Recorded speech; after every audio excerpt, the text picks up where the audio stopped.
In the name of Allah, the most beneficent, the most merciful.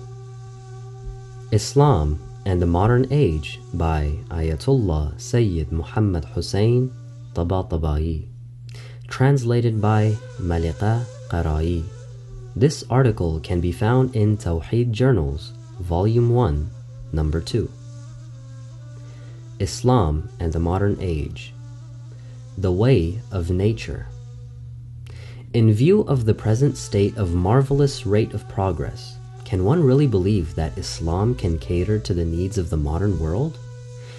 In today's world, when the human being, by the means of his power of reason, is conquering the planets and is able to journey far out into the depths of space, is it not time for us to discard such ancient dogmas and concentrate our vision and will on the pursuit of our magnificent victories, pursuing the modern, sophisticated way of life? Before answering these questions, I consider it essential to mention this point first. It is true that we human beings naturally prefer the new to the old, and we have always given priority to the new model of something over its older forms. However, this generalization cannot be applied to all situations and practices, as we can never say that since the well-known formula of 2 times 2 equals 4 has been used by mankind for thousands of years, it has become obsolete and thus now needs to be discarded. Or for instance, we cannot say that the system of forming social life has become old and outdated. It has to be cast away and a new style of individual living should be established. Or we cannot also propose that the civil codes unnecessarily restrict and hamper individual freedom and have become ancient as well. And as these laws fetter the human being, and that too in an age when he is conquering the vastness of space by launching spacecraft into the orbits of different planets in order to discover the secrets of the universe, so that new vistas should be opened for him and he should be liberated from the shackles of law and the clutches of those assigned to enforce it. It would be ludicrous, since notions such as old and new make sense only when used in the context of variable, transitory objects which can lose their freshness and luster under the destructive influence of time and change. Consequently, while we are engaged in a serious discussion which is based upon a realistic approach and concerned with the laws of nature and the system of creation, one of these issues is whether Islam can satisfy the human demands in view of present, modern conditions. We should not give much significance to such rhetorical distinctions between old and new. Such distinctions, of course, have their proper place and occasion, which is certainly not the context of this discussion. The question as to whether or not Islam can administer the needs of humanity in the present circumstances is itself a strange one. Its incongruity becomes more apparent when it is put in the context of the real meaning of Islam on which the Quranic invitation is based. Since Islam is the path which acquaints humanity with the system of creation of the universe, Islam provides such laws for mankind that are in conformity with human nature and are in complete harmony with the really natural instinctive human needs. However, not those needs that are conceived by imagination or caprice. It is evident that the human nature is the same and will be the same as long as human beings exist, irrespective of place and time or their way of life. Nature has laid before them a path which they may either accept or refuse to tread upon. On this basis, the above-mentioned question may be put thus: if human beings act according to the path indicated by nature, is there any guarantee of their attaining the happiness and bliss as demanded by their nature? Islam is the path of nature and therefore is the eternal and unchanging path for humanity to follow. Its unchangeable laws affirm the human being's legitimate, natural, and physical desires, and also guide the human towards the ultimate abode of his happiness and bliss. In Surah 30, verse 30, it says, "So set your heart on the religion as a people of pure faith, the origination of Allah, according to which He originated mankind. There is no altering Allah's creation. That is the upright religion. We know that there are different types of living organisms throughout the world of creation. Each one of them has a specified term of life and a specific course of development. Their well-being and happiness depend upon their capacity to resist and combat the harmful and destructive elements which confront them in their brief period of survival. It means that living organisms can reach their goal and select the path of survival by utilizing various resources incorporated within their structure without much trouble. During its biological course of development, the wheat grain has to pass through definite stages to obtain its ultimate growth. Its constituent parts and biological mechanisms, by reacting to specific environmental conditions and by absorbing certain specific elements in definite proportions that are essential for its growth and development, guide it towards its ultimate goal of maturity. The wheat seedling never alters its particular natural mode of growth and development that it has adopted. It can never be that a wheat plant, after a certain stage of development, may suddenly alter its course to adopt that of an apple tree and start sending out branches, leaves, and blossoms. Neither does it suddenly alter its course to that of a sparrow and start growing feathers and a beak and begins to flap its wings for flight. This is a general and universal law prevailing in every sphere of life. Human beings are also not exempt from it. In their natural course of life, human beings also have to pass through certain fixed and inherent stages to reach the goal of perfection and attain their ultimate goal. Their constitution is designed thus that with the help of the available and suitable means and resources, they can reach ultimate maturity. Regarding the characteristic of general natural guidance, the Quran says in Surah 20, verse 50, "Our Lord is He who gave everything its creation and then guided it." Describing the presence of guidance in humanity, it says in Surah 91, verses 7 to 10, "By the soul and Him who fashioned it and inspired it with the discernment between its virtues and vices, one who purifies it is felicitous, and one who betrays it fails." It should be quite obvious that the real path of human life which leads human beings towards true happiness is actually the path which is pointed out by nature. It is meant for their real gain and success, and it corresponds with the laws of creation of the human being and the universe. This path may or may not be according to the sentiments and emotional preferences of individuals. Rather, their feelings and urges themselves need to follow nature and fall into harmony with it. A human society, likewise, should be established on the firm foundations of realism and not on the weak and shaky grounds of false and fake ideals. It is here that the difference between Islamic laws and other civil codes lies. Ordinary social laws are legislated according to the wishes of the majority of individuals in the society, whereas Islamic laws have been formulated according to the dictates of nature and instinct, which represent the divine will. Hence, the Holy Quran reserves the right to legislate only for God. It says in Surah 12, verse 40, that sovereignty only belongs to God.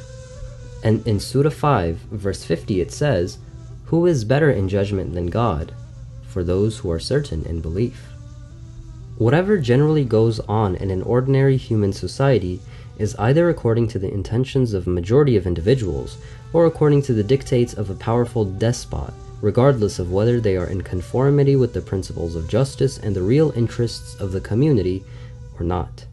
But in a true Islamic society, authority belongs to truth and justice, and individual interests are subordinated to it. The other misunderstanding that needs clarification is the notion that Islam is not congenial to the social spirit of the modern-day human societies, which are enjoying every kind of freedom and prosperity and are not in a position to subject themselves to the kind of restrictions that exist in Islam. Of course, with the present state of prevalence of moral degeneration in all walks of human life and all sorts of corrupt and unjust practices that are debasing human societies, and endangering their very existence, we find very little affinity between the Islamic spirit and today's unfortunate deviated humanity. To be certain, while still retaining the status quo, we cannot hope that a partial application of Islam can effectively save humanity. It would be like expecting benefits of democracy from a dictatorial regime with a democratic label attached to its name.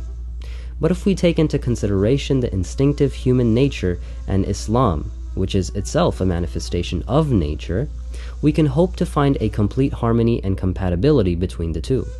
How is it possible that no such harmony should exist between the two? Of course, as a result of prevailing perversions and distorted vision, which are the outcome of an extravagant attitude on the part of the recent generations, there has taken place a severance of ties between the two. However, the wisest ways of overcoming these adverse conditions is to launch a war to combat them, so that the grounds may be prepared for a reunion. We should not be disappointed if the people have deviated from the path of nature. We must be hopeful regarding human potentialities. History bears witness as to how every new movement or regime has to confront the resistance offered by representatives of the old forces of the previous times. It is only after a prolonged tug of war, and occasionally a bloody conflict, that they can open a road in the society for themselves and obliterate the memory of the rival system from the minds of the people.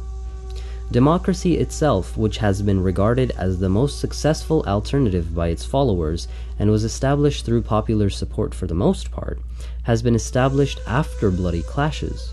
The French Revolution and other such revolutions were brought about in this manner.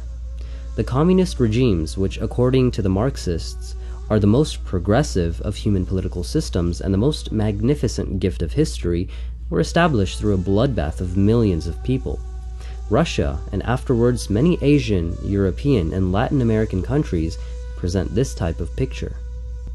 Accordingly, the resentment initially exhibited in the society does not prove the unsoundness and instability of any proposed social system. Islam is alive by all means, and it has the full capacity of being implemented in today's society.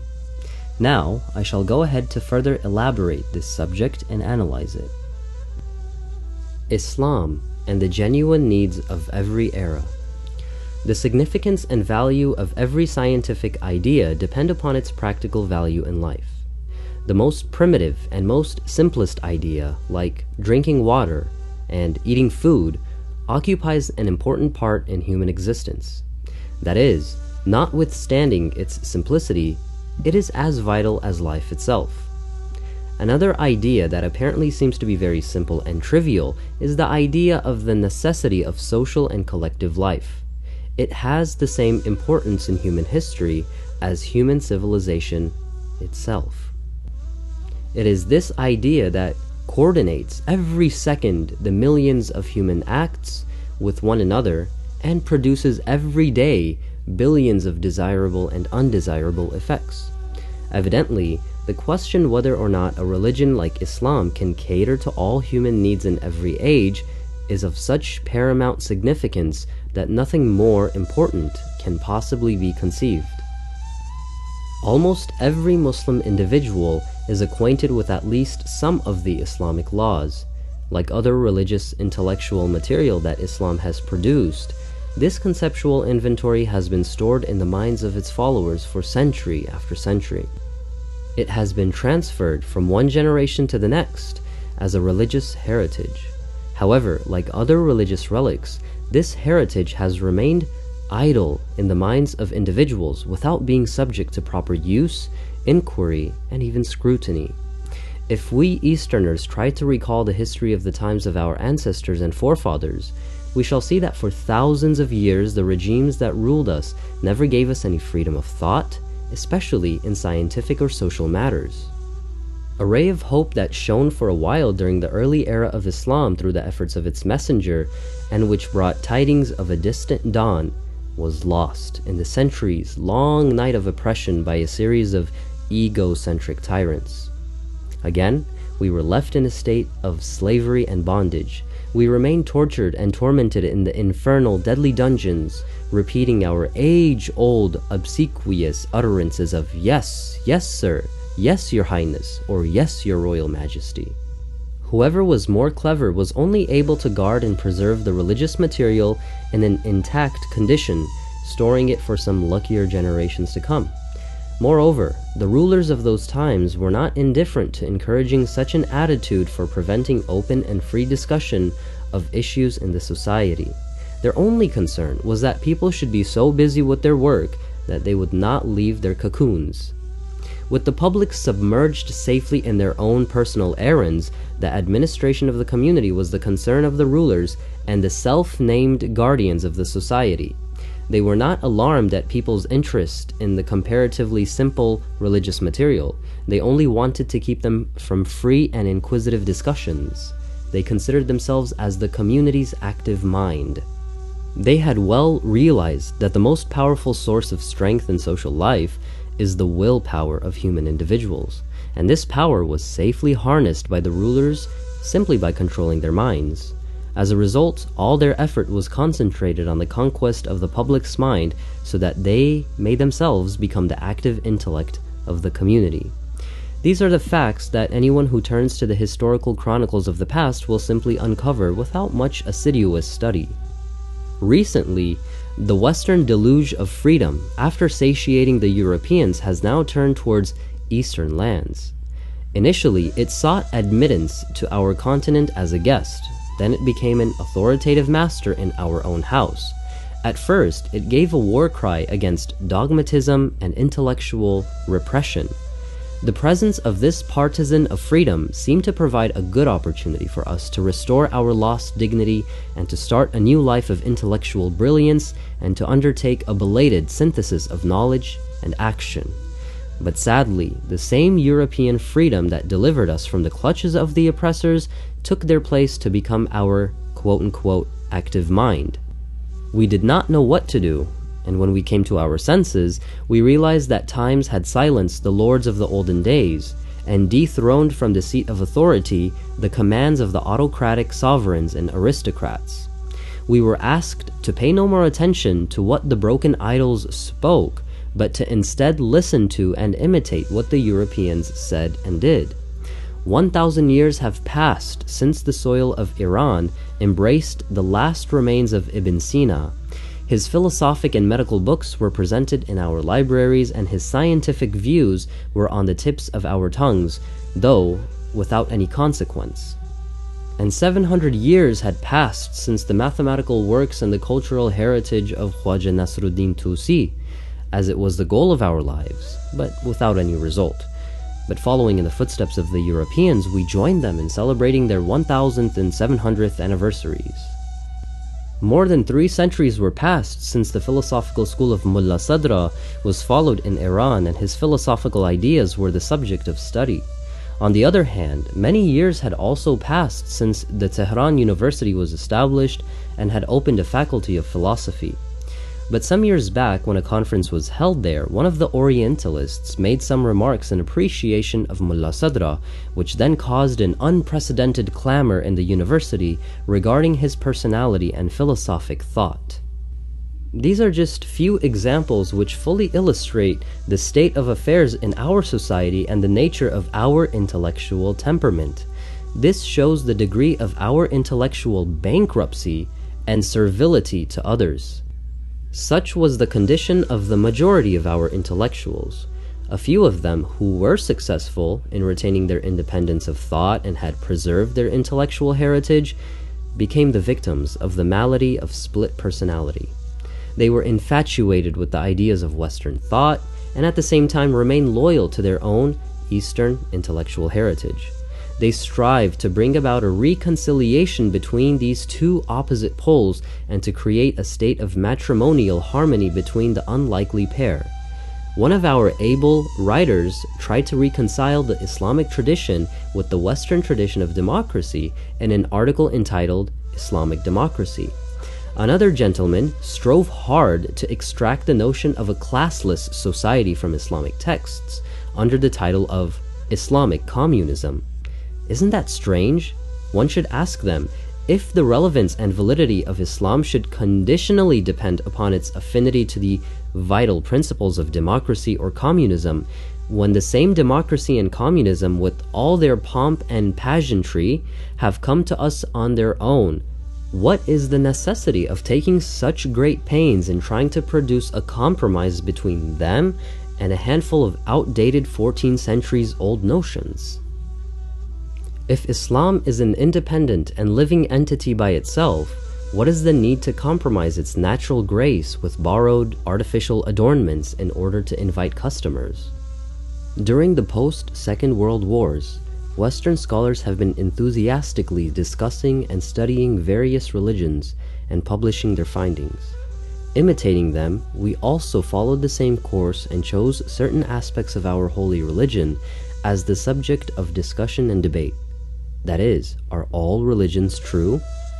Are the heavenly religions anything more than a series of attempts in social reform? Do these religions and traditions have any other aim beside purification of the soul and correction of morals? Can religious rites and rituals exist forever in their respective societies? Do religions have any purpose other than the exercise of rituals and rites? And does Islam fulfill the needs of every era? Etc. Indeed, a careful scholar, before entering into any controversy, would first verify the validity of questions raised according to certain established scientific criteria, and only afterwards he would express his opinion.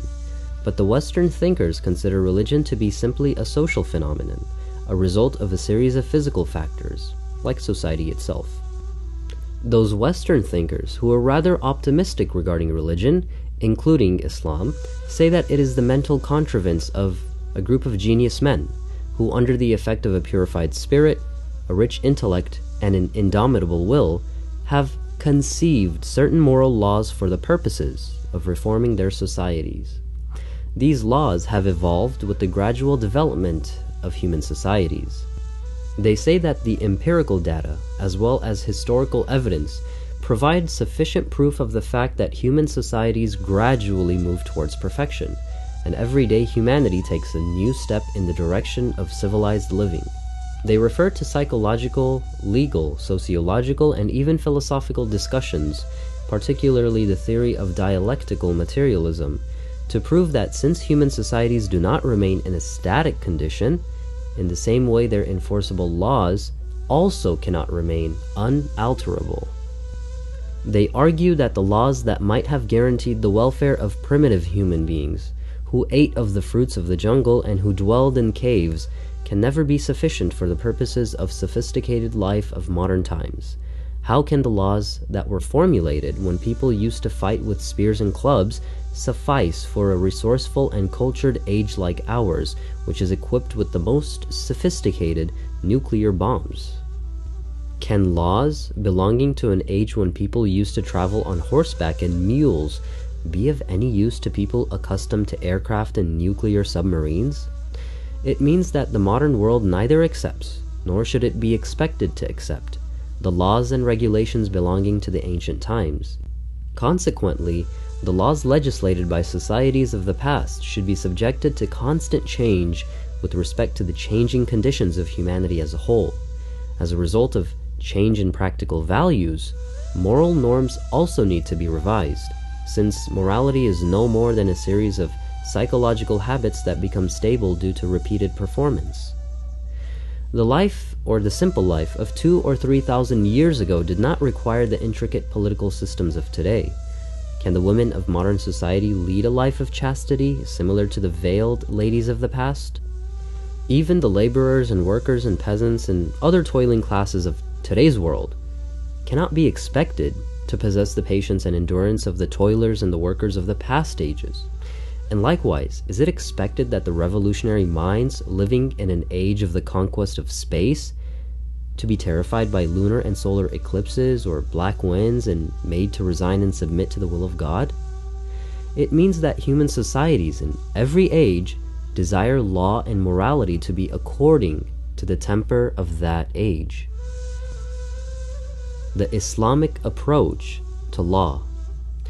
Islam, on the other hand, with a specific series of laws, claims to guarantee to perfection the satisfaction of the needs and happiness of human society. In fact, Islam is the name of such a method and system of regulations. It is evident that such an approach and a system of such laws is called upon to modulate its approaches with the needs of every age. One of the modulated instances of this system was the practice of the Holy Prophet of Islam and the set of laws that he implemented in his time. Even in other eras as well, this modulated application of Islam should also imply the best and purest approach to life that can effectively forward the interests of human society of that age. This clarifies the point that the answer to the question raised by a Western scholar about the capacity of Islam to cater to the changing needs of every era, in view of the fact that his question is based on a valid scientific basis, is actually positive. However, as explained, he views Islam as a fixed system of divine doctrines, which, despite their permanence, claim to guarantee the satisfaction of the needs of every era. In any case, we should examine whether or not the Holy Quran, which is the revealed book of Islam and the best interpreter of the ends of this divine religion, interprets the meaning of prophethood and religion on the basis of social, psychological, philosophical, and material grounds, which call for a separate set of laws corresponding with the ethos of every age, or does it lay down a set of permanent, unchangeable laws and fixed moral norms and obligations for mankind of all ages? And if the latter is true, then how does it justify its claim to satisfy the needs of every era? Does the Quran desire that human societies should gradually reach a fixed, static condition, and that all the doors of progress should be closed to human civilization? Does the Quran want all sorts of developmental and progressive human activities to be brought to a permanent halt or stop?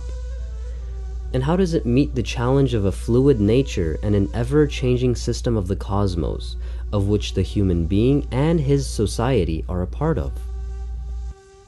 What is certain is that the Quran explicates the position of the revealed religion as originating from the hidden world, or Alam al-Ghayb. It links its message to the total system of creation and the perpetually changing universe. And at the same time, it explicitly states the fixity or the unchangeableness and the permanence of the constituents of religion. The Quran interprets the merits, happiness, or misfortune of an individual or a society in a way which differs from the outlook of a Western scholar. These issues, when examined from the eyes of the Quran, take an appearance quite different from what they seem when perceived through the spectacles of materialistic discussions. The Quran regards the Islamic law and the Islamic approach as a series of principles that guide the system of creation, and in particular, the human society with its continuously changing and evolving nature, which is itself a part and parcel of the world of nature. In other words, the Quran considers Islam to be a series of principles that are in complete harmony with the laws of creation, and hence these laws are as unchangeable as nature itself. These laws embody truth. They are not subservient to the desires and whims of any person, like the laws and statutes of countries with despotic and dictatorial regimes, nor like the laws of democratic countries which are subject to the wishes of the majority. Islamic laws have been legislated in harmony with the system of creation of the universe and are wholly dependent upon the will of the God of the universe. How does Islam satisfy the demands of every era? In the discussions about society, this point has been amply stressed, that it was on account of the necessities of life and due to an individual's inability to cope with its demands all alone that the human being chose to lead a social existence. Similarly, we often hear in juridical discussions that a society can genuinely satisfy the vital needs of its individual members only when it formulates a set of laws and regulations that correspond with their needs, so that each member of society can obtain his genuine rights and benefit from the fruits of collective existence. In the light of these two notions, the principal basis of social laws is satisfaction of the basic needs of human life, without which a human being cannot, not even for a moment, continue its existence. It is this fulfillment of basic needs that directly result in the formation of a society and formulation of laws and regulations. Evidently, a society in which there is no collective effort for the fulfillment of basic needs, and where there is no interrelationship of activities among members, such a group does not deserve to be called a society. In the same way, laws and regulations whose existence and implementation has no effect on fulfillment of the social needs of the people are not worthy to be called laws, or that is, a set of regulations that should safeguard vital social interests. The presence of laws which more or less satisfy the needs of society and which are, on the whole, acceptable to its members is necessary even for the most barbarous and backward societies. However, in primitive societies, the laws and regulations are products of custom and tradition, having gradually emerged from the irregular collective behavior of the past. At times, in such societies, laws are imposed upon the people through the extravagant will of one or more powerful individuals, resulting in the establishment of a well-defined base for the mainstream of social life that is acceptable to the majority. Even today, we see such people in various corners of the world who conserve their customs, culture, and traditions without losing the fabric of social life. In an advanced society, if it is a religious one, the divine law prevails. Now, if it is a secular society, the laws legislated through popular consent, exercised directly or indirectly, are implemented. No society exists, nor can it exist, where the members are not bound to certain laws, obligations, and duties. How to determine these needs? It is obvious that the main reason responsible for the legislation of laws and regulations is to meet the social needs of human life. But the question really arises, what are these needs? How should they be determined? These requirements should be, of course, whether directly or indirectly, susceptible to the determination of the human being, however sketchy in general that determination may be. By the way, we are also confronted with the question whether or not the human being can occasionally make errors in determining his duties and his means of attaining happiness. Are we to accept his estimations and judgments at their face value? The majority of the people in so-called progressive world of ours consider the human will and wish as the genuine and sufficient basis for legislation of laws. But since it is impossible that all individuals belonging to a nation should think in a similar manner, the consensus of the majority is unavoidably regarded as decisive. The opinions of the minority are ignored out of necessity, and it is deprived of any freedom of action altogether. It cannot, however, be denied that human resolution and will is directly related to conditions of life. A wealthy person who is provided with all necessities of life cherishes a great number of fanciful desires that would never occur to the mind of a person in lower social class. A hungry person who suffers from extreme hunger and who has lost his control only longs for food, whether it is delicious or not, whether it belongs to him or not, does not matter to him. But an affluent person may be indifferent even when the most delicious foods are laid out on the table before him. During the times of prosperity, human beings conceive of more fancies and more luxury than during hard times. In this way, the pattern of needs changes because of civil progress. While the previous needs of people are satisfied with the march of civilization, new needs are generated which replace the old ones. With this change in conditions, people outgrow certain laws and need new laws or demand amendment of the old ones. In this way, among the living nations of the world, new laws always replace worn-out laws. As mentioned, it is the will and support of the majority of members of every nation which gives validity to the laws and stamps them with the seal of authority, even though the legislation may not be in the interest of the society. For example, a Frenchman, by virtue of his French origin, is a member of the French society and whose will and opinion is honored if it coincides with that of the majority. The French laws are designed to fashion him as a 20th century Frenchman, not like a contemporary Englishman, nor as a 10th century Frenchman. Nevertheless, are there not any constant factors in the varying patterns of human needs which change with the march of civilization? Aren't there any common factors among human societies that have existed in various eras of history? Has the basic substratum of humanness, to which a series of natural needs of life are related, undergone an irreversible, though gradual, change? Have our human ancestors of distant past been physiologically different from us? Did incidents such as war and bloodshed, or times of peace and harmony, have any significance other than what they mean to us today? Did the effect of wine and nature of intoxication in the past have a quality that is different from what is today? Did the musical compositions of the past impart different types of pleasure than what they give today?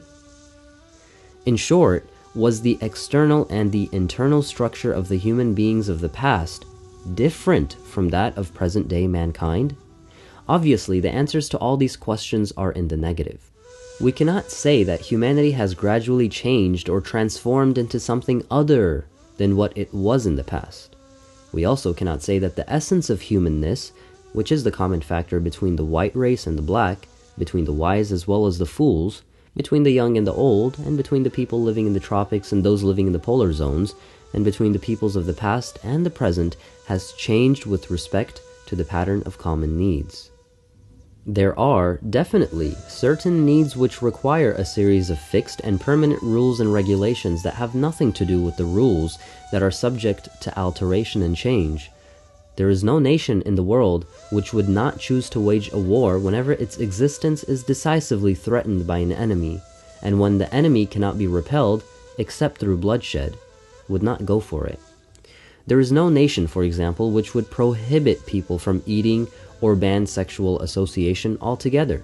Many such examples can be given, and they all prove the necessity for unchangeable laws which are independent of laws subject to change. The above statement throws light on certain issues as follows. Number 1. The main reason responsible for emergence of society, social laws, and legislation are the needs of life. Number 2. All nations of the world, even the barbarous ones, have their own laws and regulations. Number 3. The means of determining the needs of life from the modern point of view is through the will of the majority of the members of society. Number 4. The will of the majority is not always in accordance with reality and truth. And number 5. There is a class of laws that are subject to alteration with the passage of time, since they are related to specific conditions and circumstances.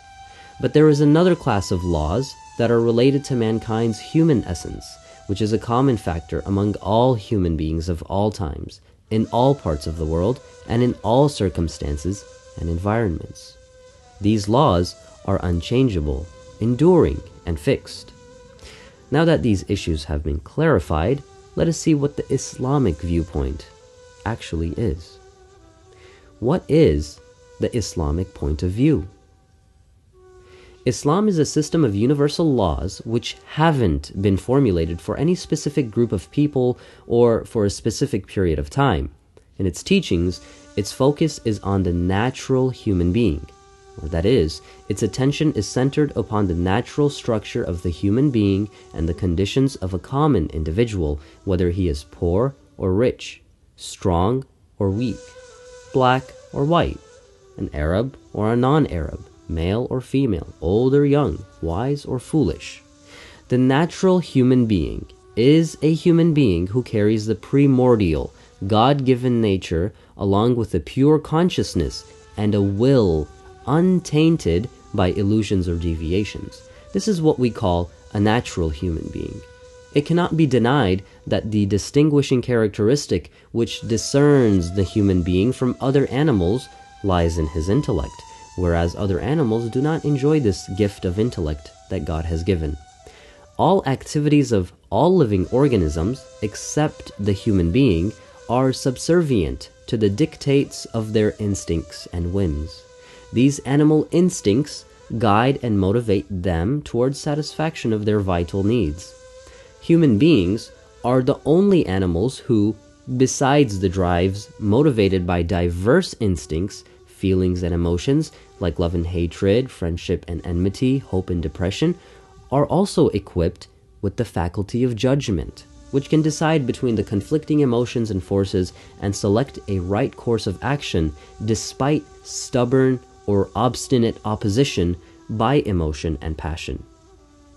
Sometimes this faculty decides against an action despite the pressure of instinct and emotion. At other times, it recommends an action despite unwillingness of instinct and passion. Yet at other times, when the overall interests of the human being coincide with the demands of instinct and emotion, it ratifies their demand. The basis of Islamic outlook. Since the education and training of every species of beings should be based on cultivation and development of its distinguishing characteristics, Islam has based its teachings on the firm basis of the intellectual faculty of the human being, not on the unstable foundations of feelings and passions. This is the basis of the Islamic invitation, composed of certain sublime beliefs, higher morals, and practical laws whose truth and veracity is confirmed by the human being's primordial nature in conjunction with its God-given intellect, free of illusions and deviations. The natural human being.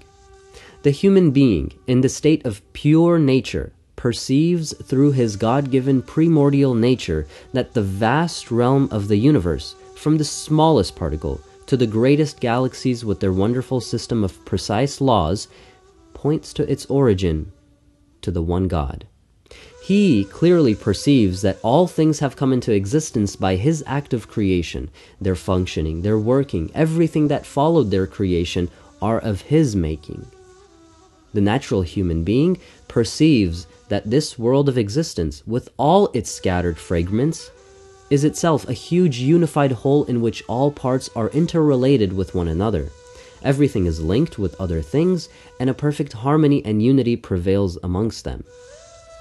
The human world is just an insignificant fraction of the great cosmos, an insignificant drop in the vast and infinite sea. But it is a phenomenon in whose emergence the whole of universe had a share in. It is a product of the whole universe, which is a creation of the divine will. Since the human being is the offspring of the world of creation, and he lives and flourishes under its leadership and guidance, it is the system of the creation which, by employing myriad of means that are outside human reach and power, has created the human being in its present form and has provided it with awareness, perception, faculties of reason, intellectual and emotional capabilities, and other external and internal features. Through these means, it has guided his consciousness and will towards the goal of his real felicity and success. The human being is the only creature which can distinguish between good and evil, between loss and profit, through its consciousness and free will. He is, therefore, a free being. However, it should not be forgotten that the world of creation is the same as the will of God of the universe, who has carved out all those internal and external patterns in the human being, making him a free being. The natural human being, with his thought and intellect, unmistakably perceives that his felicity, happiness, and his true goal in life is the same as the destination determined for him by the world of creation, which has created and fostered him. It is the world of creation that directs the human being towards the ultimate goal and purpose which has been determined and ordained for him by the one God, who has originated all being and existence. On this basis, the natural human being would make the judgment that the only road to his felicity in life lies in aligning his own being with the system of creation, considering himself to be an inseparable part of it. His judgment would be that he can neither afford to neglect his own situation in the perspective of existence, and neither can he afford to overlook the duties assigned to him in the book of creation. The essence of the innumerable duties laid down for him in the book of creation is that the human being should never humble himself and prostrate himself before anything other than the one God, and that all his acts and deeds, motivated by his natural emotions and instincts, must be performed under the surveillance of reason and on condition of its approval. Fixed and variable laws.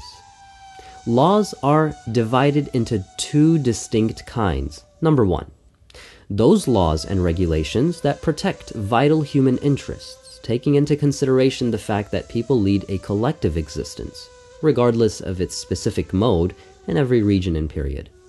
This class of laws pertains, for example, to a section of beliefs and principles which concretize or make firm the human devotion and humility towards the Creator, wherein there is no possibility of change and alteration, and those general laws pertaining to the general aspects of human life, such as food, housing, marriage, etc., which are a permanent feature of the human being's social existence.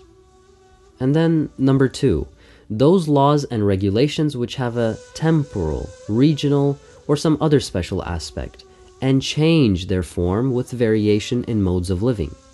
This class of laws are subject to variation in accordance with gradual cultural advancements and changes in the social scene, and need revision with the abolition of old customs and methods and emergence of new ones.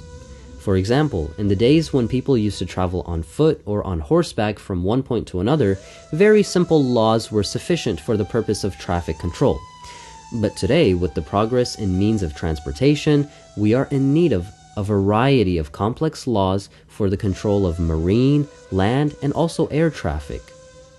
The primitive man, who had a very simple way of life and only handled simple and primary raw materials, needed simple laws to fulfill his elementary needs of life, like food, clothing, and shelter, although he spent most of his waking hours in tedious labor. In the modern world, however, where life is as fast as electricity and tremendous diversity of jobs and professions have emerged due to the variety of work, this division of work into thousands of professions has resulted in legislation of thousands of regulations, to which several more are added each day.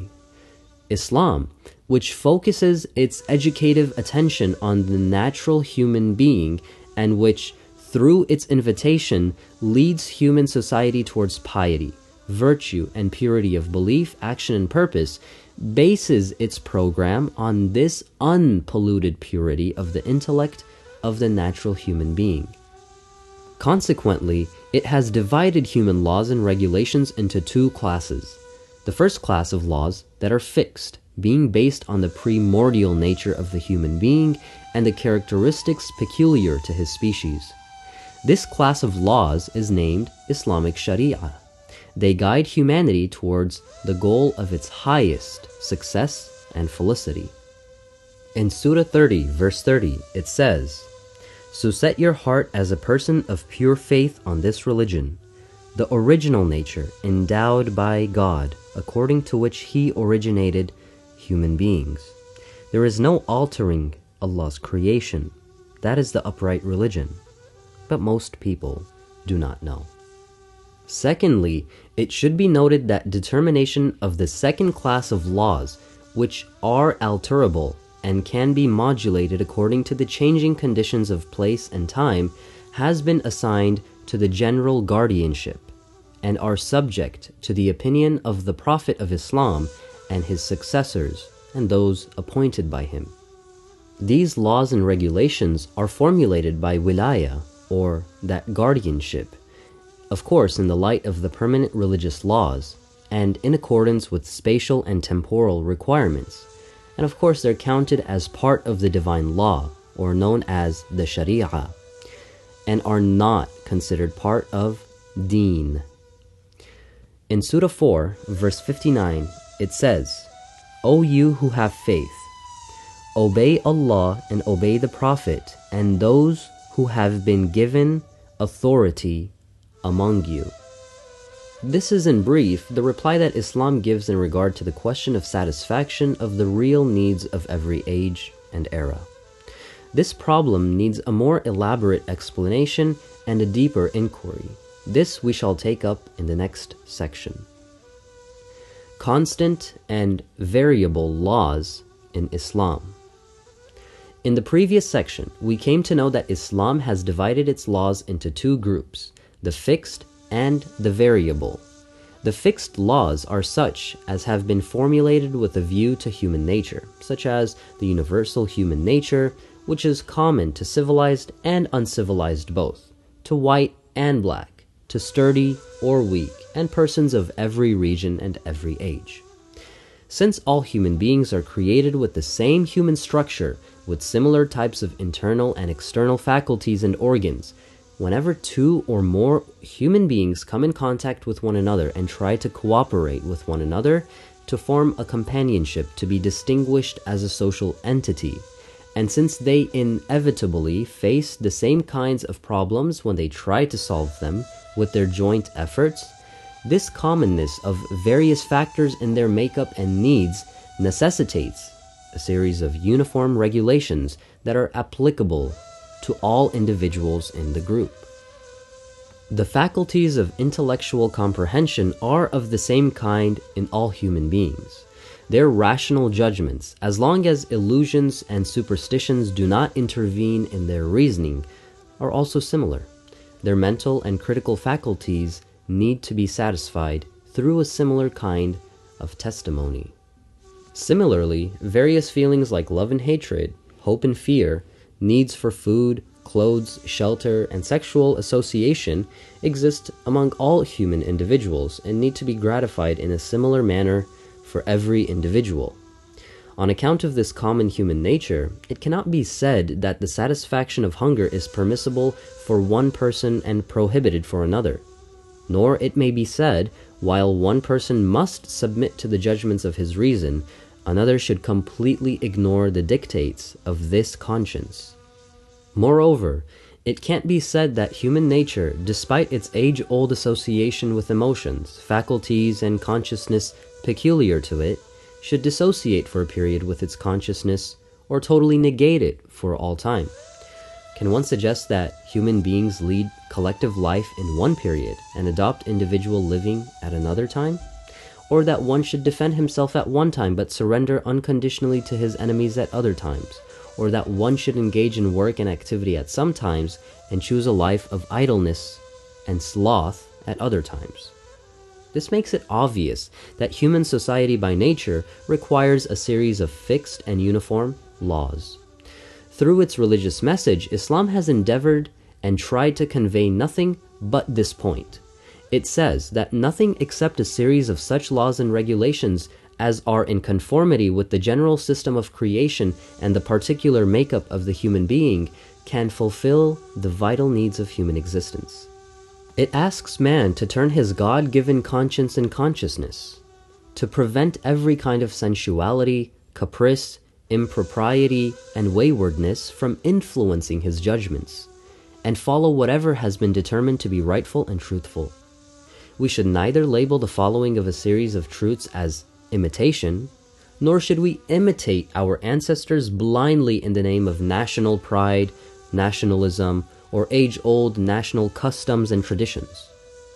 We should neither label godliness and realization of truth as conservatism, nor surrender ourselves to a group of sensualists in power, becoming the instrument of their whims, and as a result sell ourselves into the worship of hundreds of man-made gods. Islam, which literally means submission, is the name of this religion, basically because it invites the human being to the only worship of the one creator of the universe and calls for his submission to the truth. This invitation in its elaborate form consists of a series of beliefs, morals, and laws put forth as fixed obligatory duties before the human being. It may be pointed out that the elements of all the three aspects of religion, which are belief, morals, and laws, are perfectly interrelated with one another, as well as with the great system of creation. However, an elaborate discussion of these wonderful interrelationships and the perfect harmony, coherence, and unity between various aspects of Islamic teachings is outside the scope of our present discussion. Here, our main aim is to prove that Islam possesses a series of fixed laws. Alterable laws in Islam. Just as human beings require a series of fixed and constant laws for the purpose of regulating their permanent and homogeneous natural needs, in the same way they also require a number of changeable and variable laws, without which human societies cannot carry on their stable existence. Evidently, while the natural life of all human beings is almost the same because of their permanent and homogeneous structure, their temporal and spatial requirements are constantly subject to evolutionary and revolutionary changes. As the conditions and circumstances of human societies gradually change, they transform themselves in order to adjust to changing conditions, thus giving rise to the necessity for bringing about certain changes in prevailing laws. It is in the context of such laws and regulations that Islam recognizes the necessity of a principle. On this account, the guardian of the law, or the wali, has been authorized to make necessary changes in various periods and for people of different regions when he considers it to be necessary. This can be done without subjecting the permanent laws to change, while satisfying the demands of human society.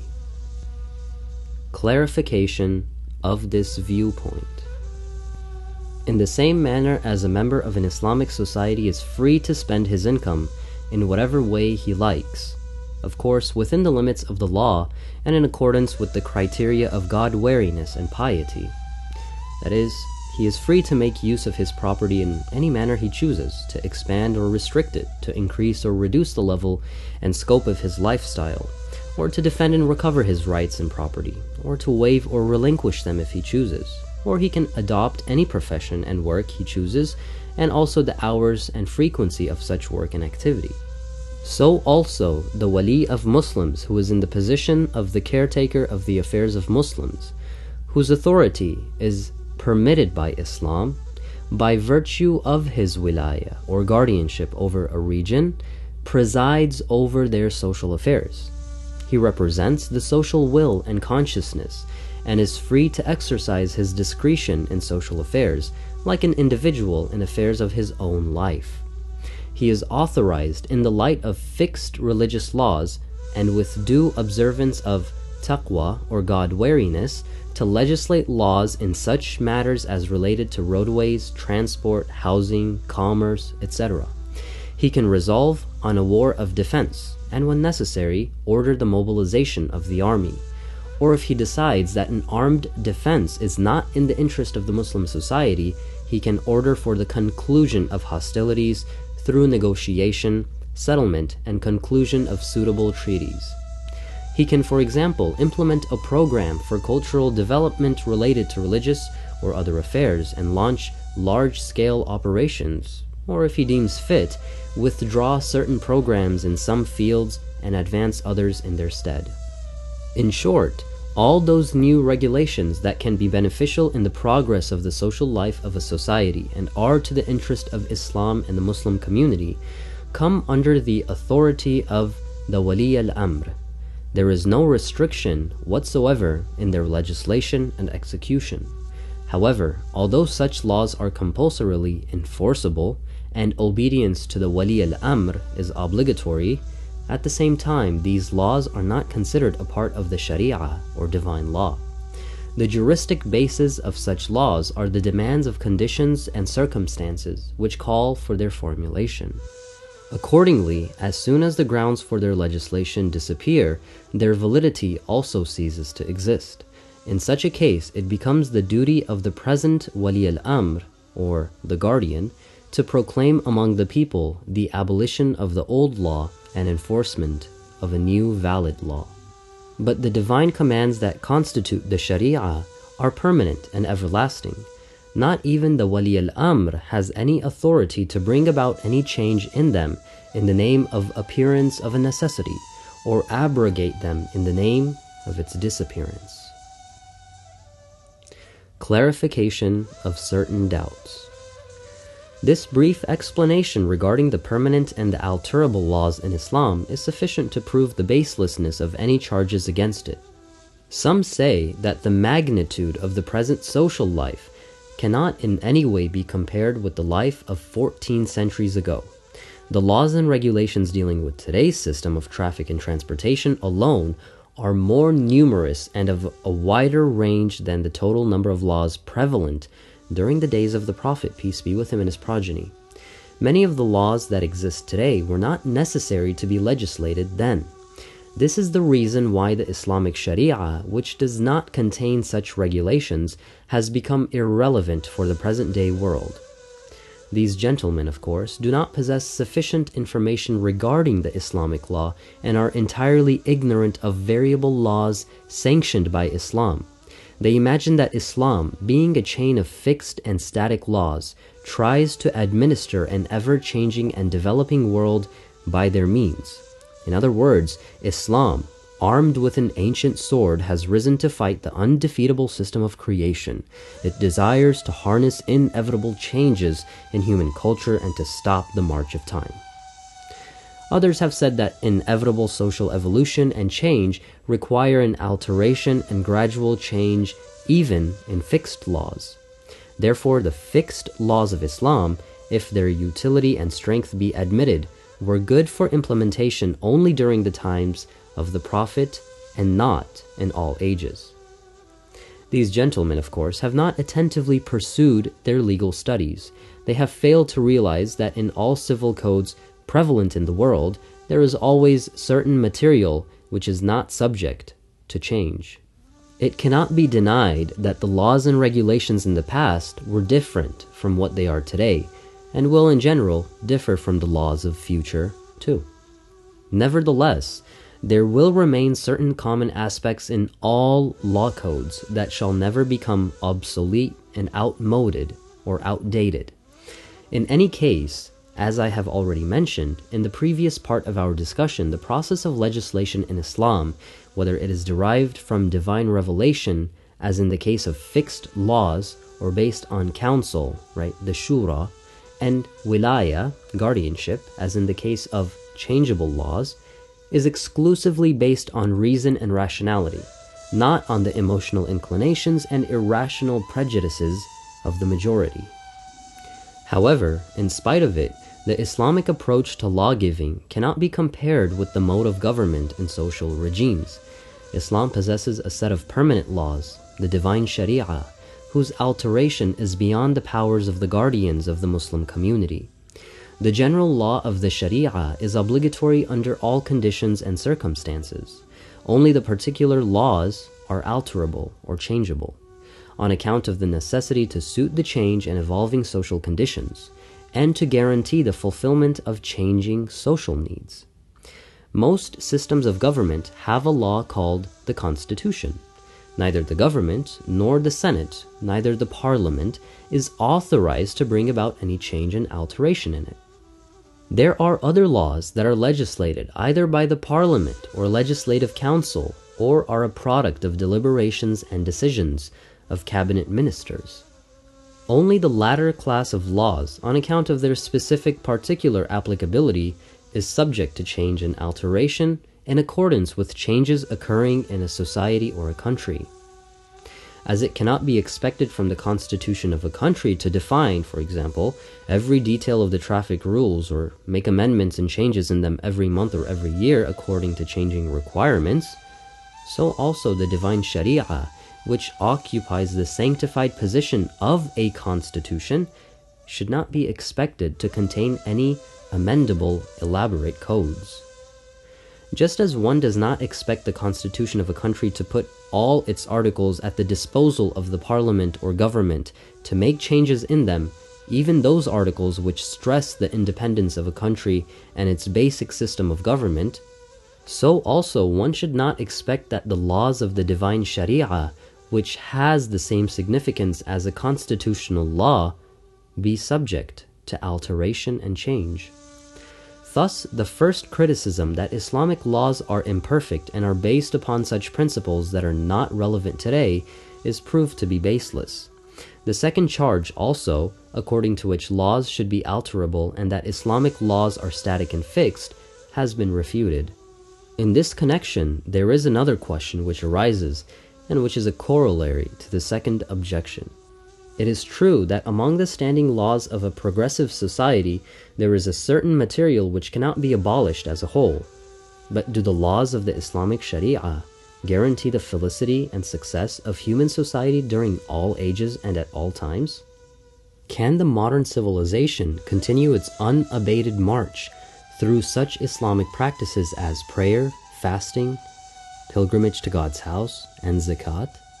Can such Islamic laws as those related to slavery, marriage, interest on debt, and other laws hope to survive without modifications in the present-day world? These questions and others like them need a series of elaborate discussions which call for another time and place.